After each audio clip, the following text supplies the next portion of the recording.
In this Photoshop tutorial, I'm going to show you how to use path blur to create realistic motion effects, control the direction of blur, and fine-tune the look for professional results. This is a super useful technique if you want to make action shots feel faster, add movement to product images, or create more dynamic edits without permanently damaging your original photo. And because we'll be using smart objects, the whole process stays non-destructive, which means you can come back and adjust everything later. If this video helps you out, make sure to hit that like button, subscribe for more Photoshop tutorials, and let's jump right in. First, open your image in Photoshop and take a look at the Layers panel. The very first thing you want to do is select the image layer that you're working on. This is important because path blur needs to be applied to the correct layer, and starting from the right layer saves you from editing the wrong part of your design. Now, before we apply any blur, right-click on that layer and choose Convert to Smart Object. This step is really important because it keeps your workflow flexible. When a layer is converted into a smart object, any filter you apply becomes editable later. That means if the blur feels too strong, too soft, or not placed correctly, you can go back and adjust it instead of starting over.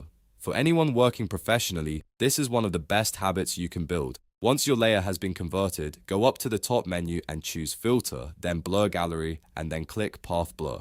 As soon as you do that, Photoshop will open the Blur Gallery interface and you'll see a default blue motion path appear across your image. This blue arrow is the main tool you'll use to control the direction and shape of the blur.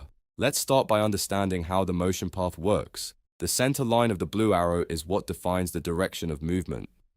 If the path is not sitting where you want it, simply click and drag the center line to reposition it. You can place it so the motion starts and ends exactly where you want it on the image. This is especially helpful if you're working with a car, runner, cyclist, or any subject where direction matters. If you need to adjust how long the blur travels, grab either endpoint of the arrow. These are the circle handles at the start and end of the path. Dragging those handles lets you change the length of the motion blur as well as the angle. A longer path usually creates a stronger sense of speed, while a shorter path can make the effect feel more subtle and controlled. You can also curve the path for a more natural look. To do that, click directly on the center line of the arrow to add a new control point. Then drag that point to bend the motion path smoothly. This is incredibly useful when the object in your image doesn't move in a straight line. For example, if you're editing a turning car or a curved object, a bent path looks far more realistic than a straight blur line. Now, if your image needs motion in more than one direction, Photoshop gives you the option to draw additional paths. To create a brand new path, press and hold Control on Windows or Command on Mac, then click and drag directly on the canvas. That will let you draw a new independent motion arrow. You can add as many paths as needed, which is perfect for more advanced edits where different parts of the image need their own motion direction. After you've placed your paths, it's time to fine-tune the blur settings on the right side of the Blur Gallery panel. This is where you really start controlling the personality of the effect. One of the first settings you'll notice is Centered Blur. If this is checked, Photoshop spreads the blur evenly in both directions from the path. That gives you a more balanced, uniform motion effect.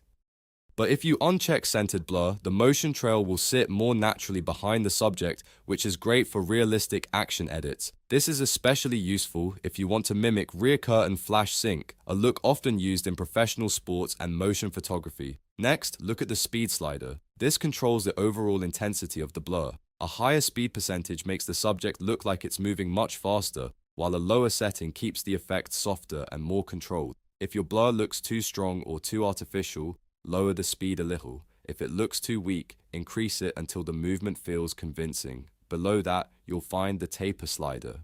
This setting controls how gradually the blur fades out at the trailing edges of the path. Increasing taper helps the effect blend more smoothly, which prevents it from looking like a harsh digital smear. In most cases, a little taper goes a long way, especially if you want the blur to feel polished and realistic. Another really powerful option is endpoint speed. If you click directly on one of the endpoint markers on the arrow, you can adjust the speed specifically for that point. This gives you much more control over how the blur behaves across the image. For example, you can make one side of the motion feel faster while the other side feels slower, which creates a much more natural sense of movement. This is great for making motion feel like it has acceleration, deceleration, or weight. Now let's talk about one of the most useful advanced features in path blur, and that is motion strobe. If you want to keep some details visible through the blur, like a runner's silhouette, a spinning wheel, or any subject that still needs some recognizable structure, this is the setting to use. In the motion strobe section at the bottom of the right panel, increase the strobe strength slider above 0. This overlays a sharper version of the image back onto the blur, creating a layered motion effect. It gives you that stroboscopic look where the subject appears both blurred and partially sharp at the same time. This can look incredibly professional when used correctly. You can also adjust strobe flashes to control how many sharp ghost images appear along the motion path. More flashes create multiple visible impressions, while fewer flashes keep the result cleaner and simpler. If you're aiming for a high-end sports photography look or a dramatic action effect, this setting can make a huge difference. The key to getting great results with path blur is to keep testing small changes. Move the path, adjust the endpoints, curve the line, and tweak the blur settings until the motion feels believable. If the image starts to look too fake, reduce the speed or increase the taper. If it feels too soft, add more intensity or modify the strobe settings. The best edits usually come from small, careful adjustments rather than one giant change. And remember, because you converted the layer into a smart object at the beginning, everything remains editable. So if you decide later that the blur needs to be stronger, smoother, or placed somewhere else, you can simply reopen the filter and update it without ruining your original image. So that's how to use path blur in Photoshop to create dynamic, realistic motion effects with full control over direction, speed, taper, and strobe detail. If this tutorial helped you, please give it a like, subscribe for more Photoshop tips and editing tutorials, and leave a comment if you want to see more advanced blur gallery effects next. Thanks for watching, and I'll see you in the next one.